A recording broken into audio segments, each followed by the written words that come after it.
नमस्कार मित्रांनो, आजच्या व्हिडिओमध्ये आपण बघणार आहोत जात वैधता प्रमाणपत्र म्हणजेच कास्ट व्हॅलिडिटी सर्टिफिकेट हे कसे काढायचे आणि त्याची प्रोसेस काय आहे, त्याला कोणते कोणते कागदपत्रे आवश्यक आहेत, अर्ज कसा करायचा, किती फी लागते आणि किती दिवसात प्रमाणपत्र मिळते याबाबत संपूर्ण माहिती आपण बघणार आहोत. तर व्हिडिओ तुम्ही शेवटपर्यंत नक्की बघा. तर मित्रांनो, जात वैधता प्रमाणपत्र म्हणजे काय?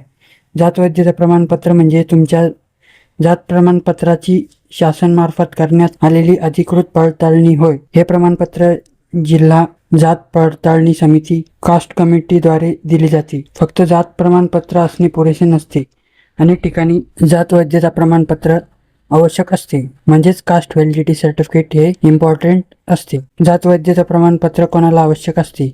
जर तुम्ही SC ST OBC VJNT SBC किंवा इतर आरक्षित प्रवर्गातील असाल तर खालील ठिकाणी जात वैधता प्रमाणपत्र आवश्यक असू शकते, जसं की इंजिनिअरिंग, मेडिकल आणि इतर व्यावसायिक अभ्यासक्रम प्रवेशासाठी, शासकीय नोकरीसाठी, MPSC UPSC आणि इतर भरती प्रक्रियासाठी, शिष्यवृत्ती योजना, आरक्षणाचा लाभ घेण्यासाठी. यासाठी जात वैधता प्रमाणपत्र कास्ट व्हॅलिडिटी आपल्याला इम्पॉर्टंट असते. फक्त जात प्रमाणपत्र पुरेसे नसून अनेक ठिकाणी जात वैधता प्रमाणपत्र सादर करणे बंधनकारक असते. तर मित्रांनो, अर्ज करण्यापूर्वी महत्त्वाच्या अटी असतात. तर सर्वात अगोदर तर तुमच्याकडे कास्ट सर्टिफिकेट म्हणजे जात प्रमाणपत्र असणे आवश्यक आहे. जात प्रमाणपत्र म्हणजेच कास्ट सर्टिफिकेट नसताना जात वैधता प्रमाणपत्रासाठी अर्ज करता येत नाही. आता जात वैधता प्रमाणपत्रासाठी लागणारी कागदपत्रे कोणती आहेत ते बघूया. आता सर्वात महत्त्वाचा भाग म्हणजे कागदपत्रे.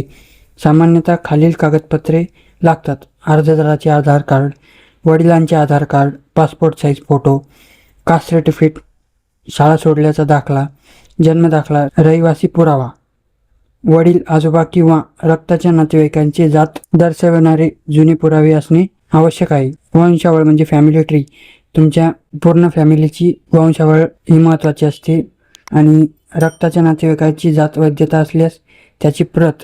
जुने पुरावे जितके मजबूत असतील तितकी पडताळणी प्रक्रिया सोपी होते. अर्ज कसा करावा? की अधिकृत पोर्टलद्वारे नोंदणी करा, अर्जदाराची संपूर्ण माहिती भरा, शिक्षणाची माहिती भरा, कुटुंबाची माहिती, आवश्यक कागदपत्रे अपलोड करा, अर्जाची फी भरा, अर्ज सबमिट करून पावती डाउनलोड करा.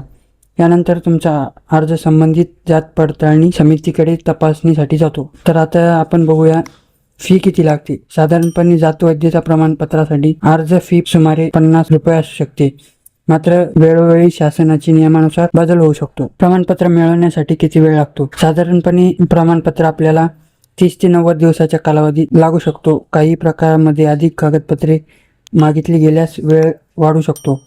म्हणून कॉलेज प्रवेश किंवा नोकरीच्या अंतिम तारखेच्या आधीच अर्ज करणे फायदेशीर ठरतो. अर्ज रिजेक्ट होण्याची मुख्य कारणे: अपूर्ण कागदपत्रे, चुकीची माहिती, जुने जात दर्शवणारे पुरावे नसणे, अपलोड केलेली कागदपत्रे अस्पष्ट असणे, वंशावळीत म्हणजे फॅमिली ट्रीमध्ये तफावत असणे. अनेक अर्ज केवळ अपूर्ण पुराव्यामुळे नाकारले जातात, रिजेक्ट होतात. त्यामुळे अर्ज रिजेक्ट होण्याआधी संपूर्ण कागदपत्रे हे सोबत ठेवणे आवश्यक आहे. महत्त्वाची सूचना: कोणत्याही एजंटच्या मागे लागू नका.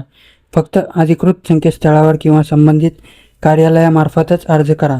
खोटी कागदपत्रे सादर केल्यास कायदेशीर कारवाई होऊ शकते. मित्रांनो, आता सर्वात महत्त्वाची माहिती अशी आहे की अनेक विद्यार्थी आणि उमेदवाराचे जात वैधता प्रमाणपत्राचे अर्ज काही छोट्या चुकांमुळे रिजेक्ट होतात.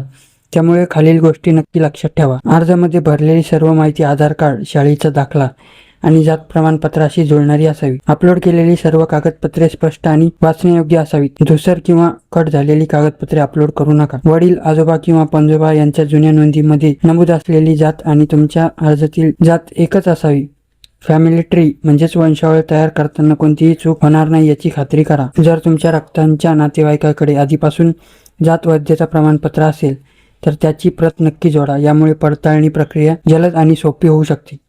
अर्ज भरल्यानंतर सर्व माहिती पुन्हा एकदा तपासा. नाव, जन्मतारीख, जात आणि पत्त्यामध्ये चूक राहू देऊ नका. समितीकडे अतिरिक्त कागदपत्रे मागितल्यास ती वेळेत सादर करा.